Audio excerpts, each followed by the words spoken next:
Takže tieto tu sú ťažké obyčajné reťaze.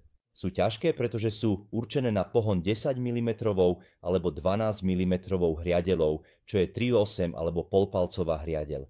Naopak, máte ľahkú reťaz, ktorá je vyrobená z tenšieho materiálu.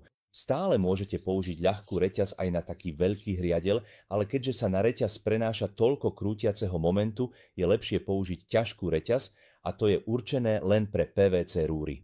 Predpokladám, že by ste ich mohli použiť v akýchkoľvek rúrach, ktoré chcete, ale hlavne pre PVC rúry, pretože nemajú na reznej hrane pripevnený žiadny tvrdokovový tungsten karbidový brit.